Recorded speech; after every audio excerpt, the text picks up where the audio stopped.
نحمده ونستعینه ونستغفره ونعوذ باللہ من شرور انفسنا ومن سیئات اعمالنا من يهده الله فلا مضل له ومن يضلله فلا هادي له ونشهد ان لا اله الا الله وحده لا شريك له ونشهد ان محمدا عبده ورسوله اما بعد فاعوذ باللہ من الشیطان الرجیم بسم اللہ الرحمن الرحیم ان اللہ وملائکتہ یصلون علی النبی یا ایہا الذین آمنوا صلوا علیہ وسلموا تسلیما الصلاۃ والسلام علیک یا رسول اللہ وعلی آلک واصحابک یا حبیب اللہ۔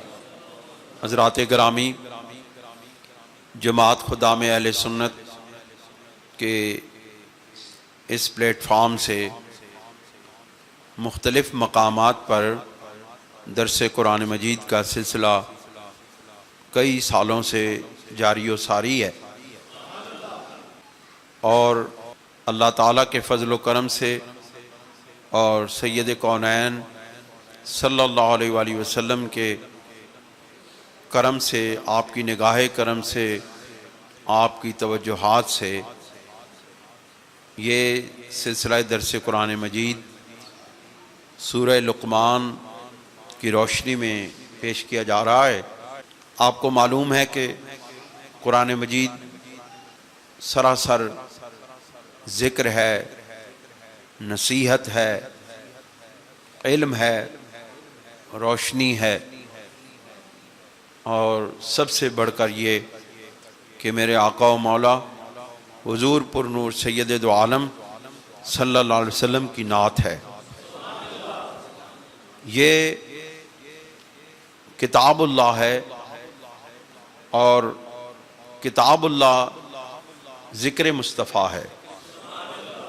دوستو اور بزرگوں، میں اس قرآن مجید کی سورہ لقمان کی ابتدائی آیات بیان کرنے کے بعد اس سے اگلی آیات جہاں سے آج کا درس قرآن ہونا ہے اس کو بیان کروں گا۔ ابتدائی آیت میں اللہ کریم ارشاد فرماتے ہیں الف لام میم، یہ حروف مقطعات ہیں۔ الف الگ حرف ہے، لام الگ حرف ہے، اور میم الگ حرف ہے۔ الف کے بھی معنی ہیں، لام کے بھی معنی ہیں، اور میم کے بھی معنی ہیں، لیکن اس کا ہر حرف جو ہے وہ اپنے اندر میرے محبوب کریم صلی اللہ علیہ وسلم کا ایک معجزہ رکھتا ہے۔ ویسے تو سارا قرآن مجید معجزہ مصطفیٰ ہے،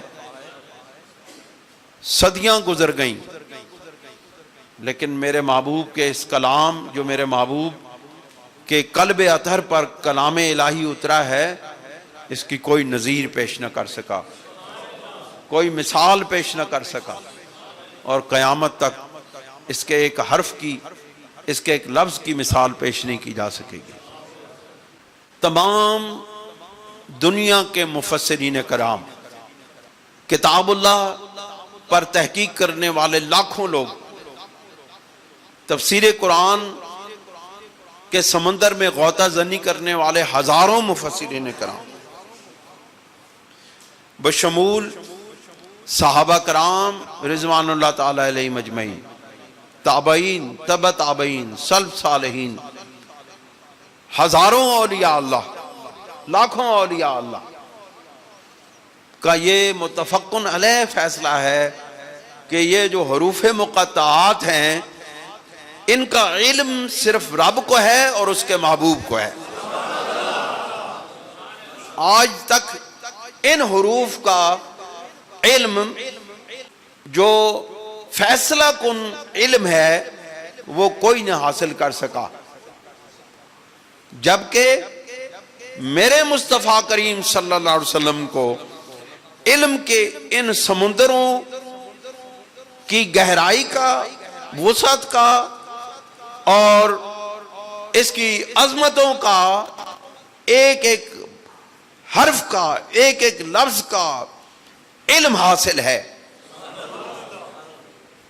اگر کوئی یہ تصور کرے، ایک سوال ہے، اگر کوئی اس بات کا یہ تصور کرے کہ یہ لفظ نعوذ باللہ من ذالک فالتو ہیں اور ان الفاظ کا کوئی معنی نہیں ہے، تو پھر لا محالہ یہ پھر ماننا پڑے گا کہ قرآن مجید میں بعض ایسے الفاظ موجود ہیں جو جن کا کوئی معنی نہیں ہے، جن کا کوئی مصرف نہیں ہے، جن کا کوئی مطلب نہیں ہے، اور جن سے کوئی فیوضات اور برکات اور علم حاصل نہیں کیا جا سکتا، اور ایسا تصور کرنا محال ہے، ایسا تصور کرنا خلاف عقل بھی ہے، خلاف نقل بھی ہے۔ کیوں کہ قرآن مجید کا ایک ایک لفظ، ایک ایک حرف، ایک زبر زیر بھی فالتو نہیں ہے، ایک ایک حرف، ایک ایک لفظ، ایک ایک زبر زیر، شدہ مدہ ساریاں اس دی شان وچ آئیاں، زیراں زبراں شدہ مدہ سب اس دی شان وچ آئیاں۔ لہذا جو شان مصطفیٰ بیان کرنے والی چیز ہے، جو علم ہے، وہ کبھی بیکار نہیں ہوتا، کبھی وہ فالتو نہیں ہوتا، بلکہ تمام مفسرین کرام کا یہ فیصلہ ہے کہ یہ حروف علم الہی کا سمندر ہے، اور ان علوم سے صرف اللہ واقف ہے اور اس کا محبوب واقف ہے۔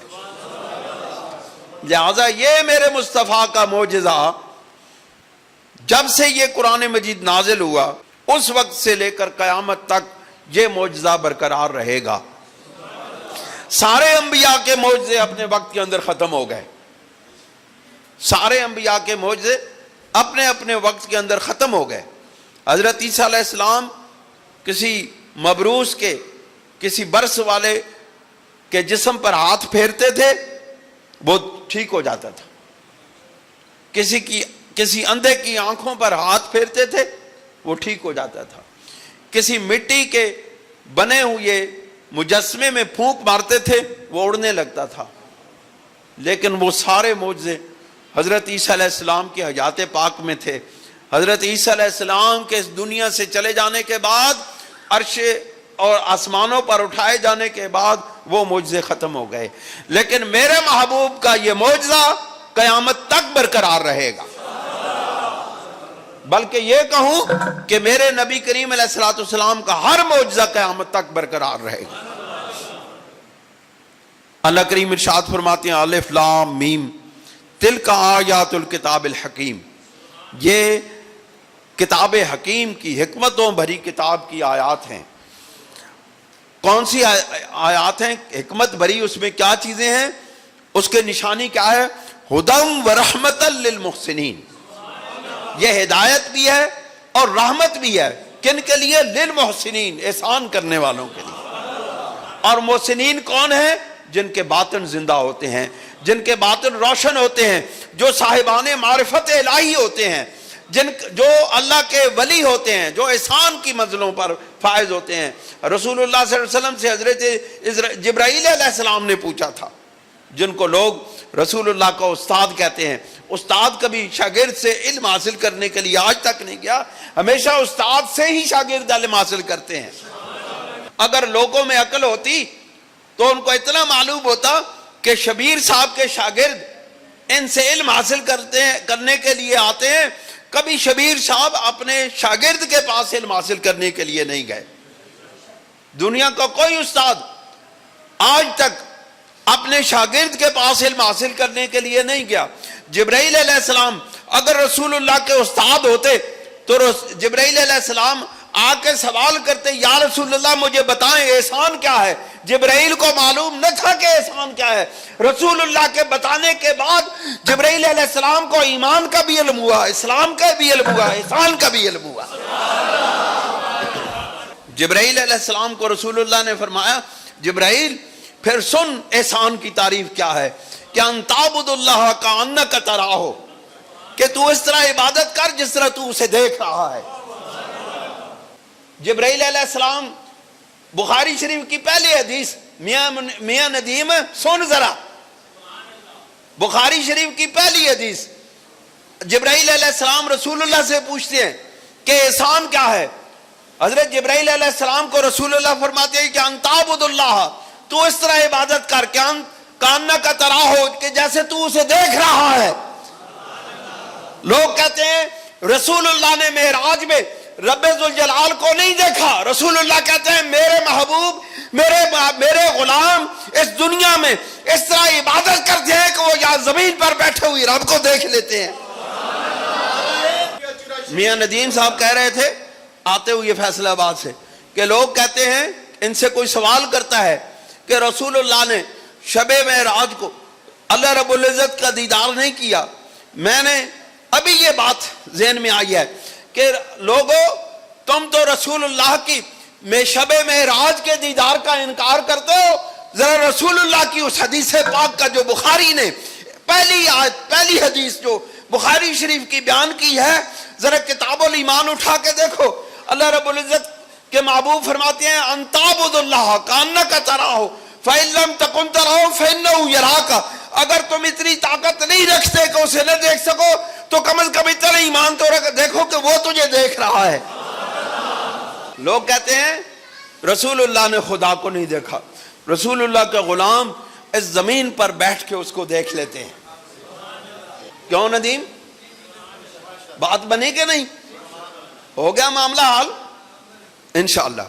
پھر اللہ کریم ارشاد فرماتے ہیں کہ اب محسنین کون ہیں، تاکہ لوگوں تمہیں معلوم ہو جائے کہ محسنین کون ہیں۔ محسنین وہ ہیں الذین یقیمون الصلاۃ، محسنین وہ ہیں جو نماز قائم کرتے ہیں۔ خالی جبے پا کے دستانا بن کے وال بتا کے لٹاں بتا کے تے ہتھاں کڑے پا کے تے گلے ہار پا کے تے تسمیاں لٹکا کے محسنین نہیں بن دے۔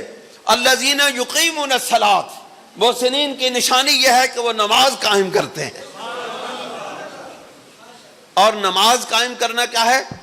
مسجد کی صفوں میں آ کے کھڑے ہو جانا نماز قائم کرنا ہے۔ لوگ کہتے ہیں اسد پڑھی ہوئی ہے، پڑھی ایک بھی نہیں، تو کہتے ہیں ہم نے تو پڑھی ہوئی ہے۔ یہ سب سے بڑا جاہلانہ سوال ہے۔ اب اللہ کریم ارشاد فرماتے ہیں دوسری نشانی کیا ہے؟ وَيُؤْتُونَ الزَّكَاةَ، اور وہ زکوٰۃ ادا کرتے ہیں۔ زکوٰۃ دو قسم کی ہے، ایک مال کی زکوٰۃ ہے، ایک جان کی زکوٰۃ ہے۔ الذین یؤتون الزکاۃ، حالانکہ چاہیے تو یہ تھا کہ اللہ رب العزت یہاں ارشاد فرماتے الذین یقیمون الصلاۃ ویؤتون الزکاۃ ویصوم رمضان، یعنی کہ وہ روزہ رمضان شریف کے روزے رکھتے، لیکن اللہ رب العزت نے دونوں باتوں کو یکجا کر دیا۔ وہ یؤتون الزکاۃ یعنی وہ مال کا بھی صدقہ دیتے ہیں، مال کو بھی پاک کرتے ہیں۔ زکوٰۃ کا مطلب ہے پاک کرنا۔ وہ مال میں سے زکوٰۃ دے کے اللہ کا حصہ نکال کے مال کو پاک کر لیتے ہیں، اپنے آپ اپنے جان کو روزے رکھ کے اپنے پاکیزگی اختیار کرتے ہیں۔ یہ ظاہر کی بھی پاکیزگی ہوتی ہے، باطن کی بھی پاکیزگی ہوتی ہے۔ الذین یقیمون الصلاۃ ویؤتون الزکاۃ وہم بالآخرۃ ہم یوقنون، اور یہ وہ لوگ ہیں جو آخرت پر یقین رکھتے ہیں۔ اب محسنین کی نشانی کیا ہو گئی کہ محسنین وہ ہیں جو نماز قائم کرتے ہیں، جو زکوٰۃ ادا کرتے ہیں، اور جو آخرت پر یقین رکھتے ہیں، رب ذوالجلال کی بارگاہ میں کھڑے ہونے کا یقین رکھتے ہیں۔ پھر اللہ کریم فرماتے ہیں کہ لوگوں تم انہیں اس طرح کی زندگی گزارنے والوں کو کوئی عام بندہ مت سمجھنا، کوئی یہ نہ سمجھنا کہ یہ ایسے ہی بس چل پھر رہے ہیں، مسجدوں کو جا رہے ہیں، مسجدوں سے آ رہے ہیں، بلکہ اولئک علی ھدی من ربہم، یہ وہ لوگ ہیں جو اپنے رب کی جناب سے ہدایت پر ہیں۔ ان کو اپنے رب نے ان کے رب نے ہدایت عطا فرما دی ہے، اور صرف ہدایت عطا نہیں فرمائی، وَأُولَئِكَ هُمُ الْمُفْلِحُونَ، یہ اس دنیا کے اندر بھی، قیامت کے دن بھی، حشر کے اندر بھی، میدان حشر میں بھی، جنت میں بھی کامیابیاں پانے والے ہیں۔ اللہ نے ان کو اس دنیا کے اندر بھی کامیاب کر دیا، اللہ نے ان کو آخرت میں بھی کامیاب کر دیا۔